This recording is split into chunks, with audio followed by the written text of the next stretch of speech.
आसपास हरी भरी घास के बीच जमीन का एक टुकड़ा था जो बिल्कुल बेजान और बंजर था।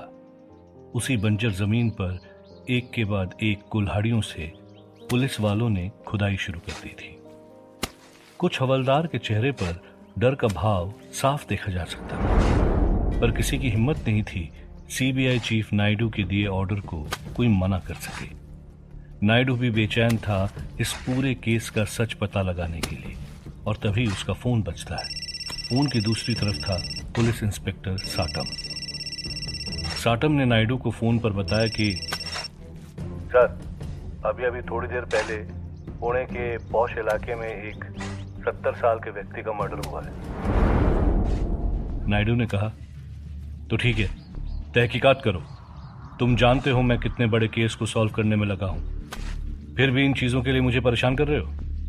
इंस्पेक्टर साटम ने माफी मांगते हुए कहा, आई एम सॉरी सर, पर बात ही कुछ ऐसी है। जिसका मर्डर हुआ है उसके पड़ोसी ने खूनी को वहां से भागते हुए देखा था। हमने स्केच आर्टिस्ट से उसका हुलिया बनाया तो किसी को यकीन नहीं हो रहा था। नायडू ने उत्सुकता से पूछा, भेजो मुझे वो स्केच। ये कहते हुए नायडू ने अपनी कार में रखा लैपटॉप निकाला और खूनी की फोटो धीरे धीरे लैपटॉप स्क्रीन पर आने लगी, जिसे देख नायडू के भी होश उड़ गए थे। नायडू ने फोन पर चिल्लाते हुए कहा, तुम पागल हो गए हो क्या? ये कैसे हो सकता है? जरूर उस आदमी से कोई गलती हुई होगी। इंस्पेक्टर ने सहमे हुए फोन पर जवाब दिया, नो सर, हमने कई बार उससे पूछा, पर वो बार बार एक ही रट लगाए हुए है। यही आदमी आया था उस बूढ़े इंसान को मारने। नायडू समझ नहीं पा रहा था, क्योंकि जो तस्वीर उसके सामने थी वो थी मुंबई के पुलिस कमिश्नर की। नायडू ने फोन पर चिल्लाते हुए कहा, तुम सब जानते हो कमिश्नर की मौत हो चुकी है, फिर भी उस आदमी की बकवास पर यकीन कर रहे हो? इंस्पेक्टर ने धीमी आवाज में कहा, हाँ सर, पर हम सब भी तो ये जानते हैं कि सबके सामने उनका मुर्दा शरीर गायब हो गया था। कहीं वो वापस। ये सुनते ही नायडू ने गुस्से में जवाब दिया, बस, हम पुलिस वाले हैं, कोई जादू टोने वाले तांत्रिक नहीं। विज्ञान और कानून पर ही भरोसा करते हैं, इसीलिए उल्टी सीधी बातें छोड़ो और वो जो भी खूनी है उसकी तलाश में 2 टीम लगा दो, समझे? यस सर, कहकर इंस्पेक्टर साटम ने फोन काट दिया था। नायडू जानता था जितना वो इस केस को सॉल्व करने के करीब आता है, ये केस उतना ही पेचीदा हो जाता है। और फिर नायडू ने गड्ढा खोद रही टीम की तरफ चिल्लाते हुए कहा, मैं किसी काम से जा रहा हूं, वापस आऊं तब तक वो सारी बॉडीज मुझे बाहर चाहिए। ये कहते हुए नायडू अपनी गाड़ी में बैठा और निकल गया।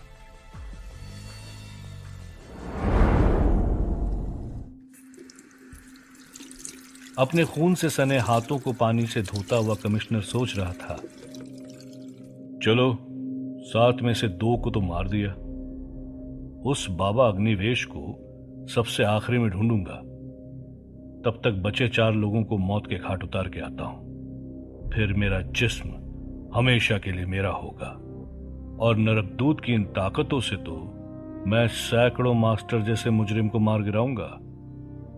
ये सोचते ही कमिश्नर जोर जोर से हंसने लगा।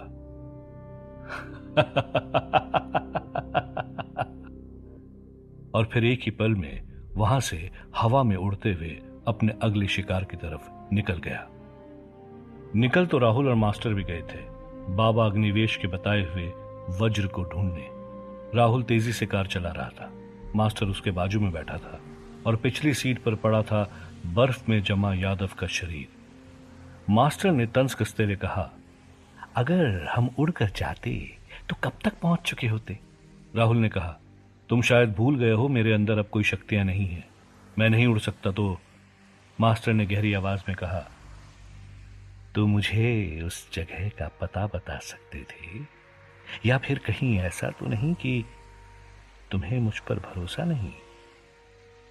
राहुल ने मास्टर की तरफ देखते हुए कहा, बात भरोसे की नहीं, साथ में मिलकर काम करने की है।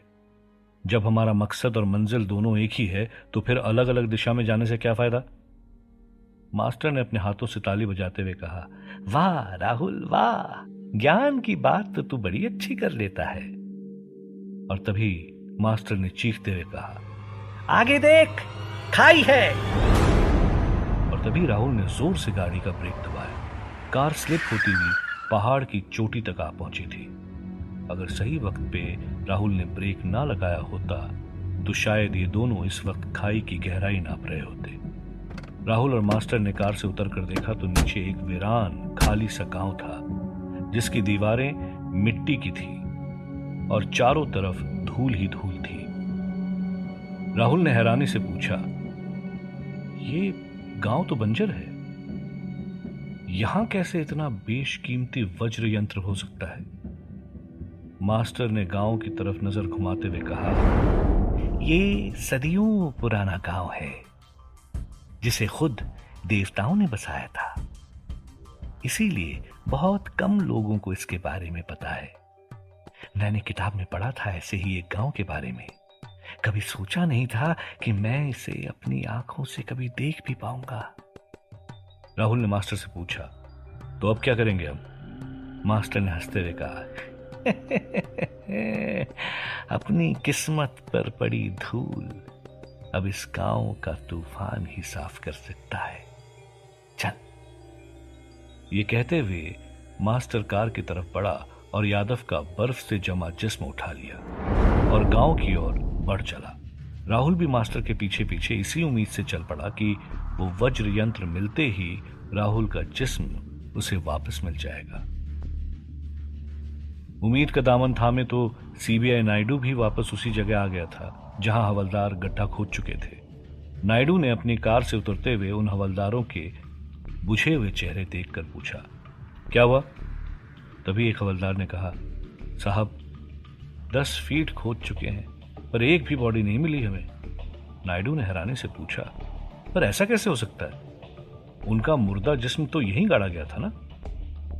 तभी दूसरा हवलदार अपने साथ एक आदमी को घसीटते हुए लाया और नायडू के सामने खड़ा करते हुए बोला, साहब ये इस इलाके की चौकीदारी करता है। कुछ हफ्ते पहले लोगों ने इसे देखा था यहां खुदाई करते हुए।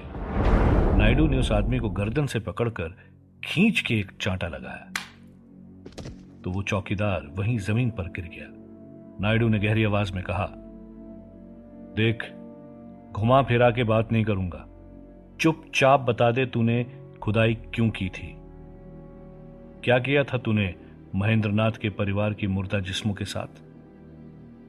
चौकीदार घबराते हुए बोला, साहब मुझे नहीं मालूम किसका जिस्म था, बस इतना जानता हूं मुंबई शहर से कोई पुलिस कमिश्नर आए थे, उन्हीं ने मुझे पैसे देकर खोदने को कहा था। पर साहब कसम खाता हूं वो मुर्दा जिस्म ऐसा लग रहा था कि मानो एक दिन पहले का हो। नायडू ने अपना मोबाइल निकालकर चौकीदार को उसमें कमिश्नर की तस्वीर दिखाते हुए पूछा, ठीक से देख, क्या यही थे वो? चौकीदार वो शक्ल कभी नहीं भूल सकता था। उसने तुरंत कहा, हाँ साहब, हाँ यही था वो। नायडू को अब तक तो ये यकीन हो गया था कि कमिश्नर भी इस जादू की काली दुनिया का हिस्सा था, पर आखिर कमिश्नर चाहता क्या था? किसने उन्हें मारा और फिर वो दोबारा जीवित कैसे हो गए? इन सवालों ने नायडू को परेशान करके रखा था, पर नायडू भी अपनी ड्यूटी से पीछे हटने को तैयार नहीं था और हर हाल में इस केस की तह तक पहुंचने के लिए प्रतिबद्ध था। नायडू ने तुरंत ही फोन इंस्पेक्टर साटम को घुमाया और उससे कहा, हेलो साटम, मुझे एक टीम कमिश्नर के घर के बाहर 24 घंटे चाहिए। जो भी हरकत हो वहां उसकी मुझे तुरंत खबर मिलनी चाहिए। नायडू ने फोन काटते ही सोचा, पहले क्या कम मुसीबत थी जब ये कमिश्नर साहब भी, और ऊपर से पता नहीं वो राहुल भी कहां गायब हो गया। राहुल मास्टर के साथ उस वीरान पड़े गांव की सुनसान सड़कों पर बेधड़क चल रहा था। प्यास के मारे राहुल के होंठ सूख गए थे।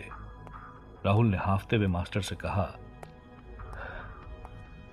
मास्टर, ऐसे तो हम कभी भी उस वज्र यंत्र को नहीं ढूंढ पाएंगे। मास्टर बिना कुछ कहे यादव को कंधे पर टांगे बस चले जा रहा था और तभी राहुल को उस गांव के बीचों बीच एक कुआं दिखाई पड़ा। राहुल दौड़ के उस कुएं के पास गया, पर राहुल कुएं के अंदर झांकते ही दंग रह गया। वो कुआं इतना गहरा था कि उसके अंदर सिर्फ और सिर्फ अंधेरा दिखाई दे रहा था। तब तक मास्टर भी वहां पहुंच गया। राहुल ने कुएं के अंदर झांकते हुए कहा, न जाने कितना गहरा है ये कुआं। मास्टर ने हैरानी से देखा तो राहुल जो भी कह रहा था वो आवाज पलट कर वापिस आ रही थी और तभी मास्टर के चेहरे पर हल्की सी मुस्कान आई। राहुल मास्टर की उस मुस्कान का मतलब समझ नहीं पा रहा था और फिर अचानक से मास्टर ने राहुल को उस कुएं में धकेल दिया। कुएं की गहराइयों में गिरती हुई राहुल की जोर से चीख गूंज रही थी और फिर मास्टर भी यादव की बॉडी को हाथ में लिए उस कुएं में कूद गया।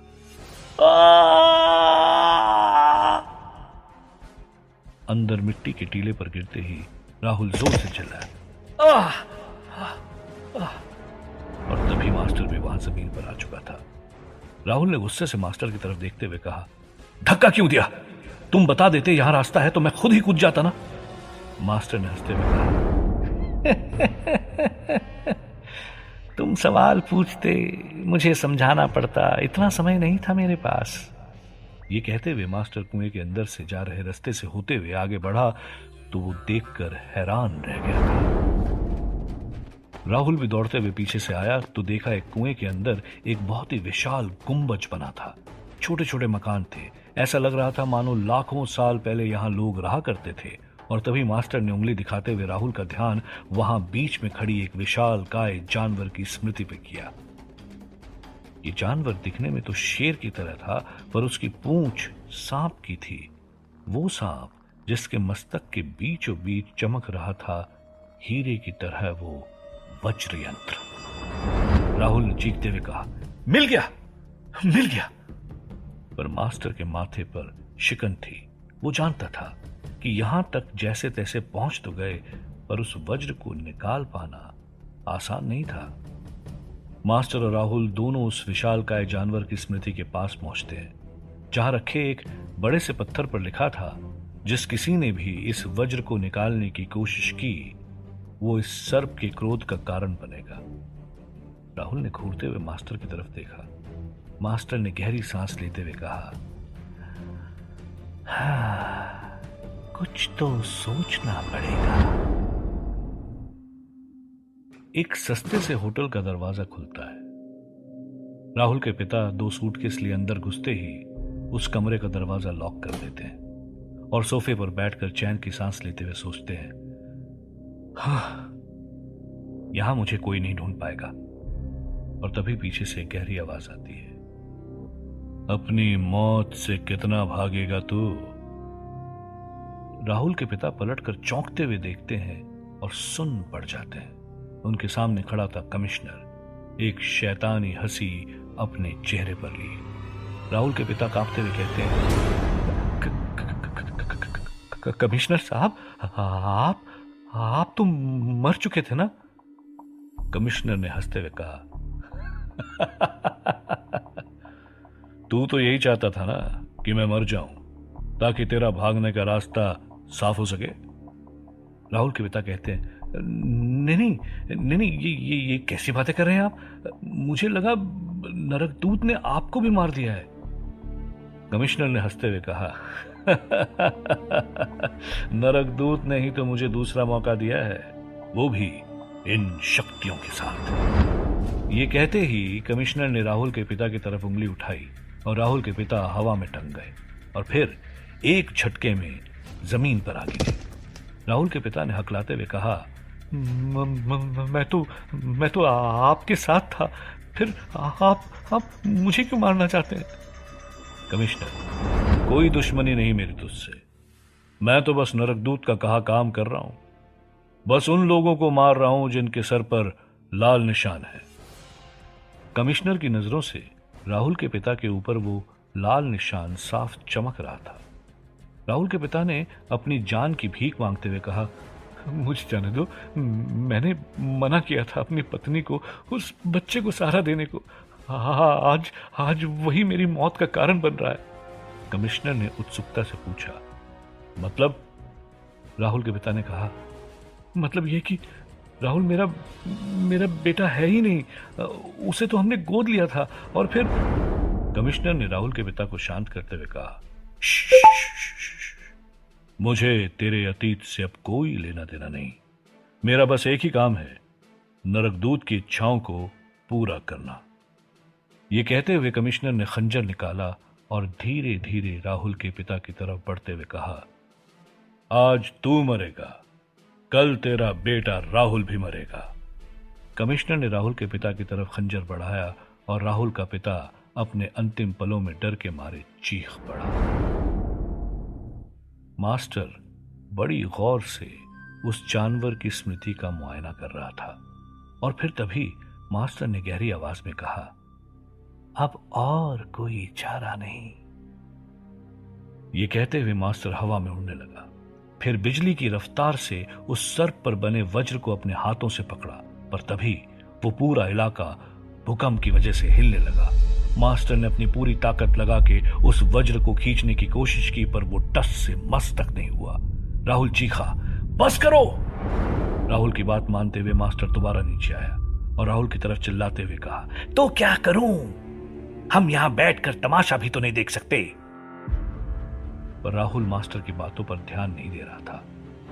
वो तो स्मृति से गिरी मिट्टी को उठाकर सूंघने लगा। मास्टर ने राहुल को घूरते हुए पूछा, ये क्या कर रहे हो तुम? राहुल ने हंसते हुए जवाब दिया, इस वज्र को निकालने का उपाय मिल गया, चूहे।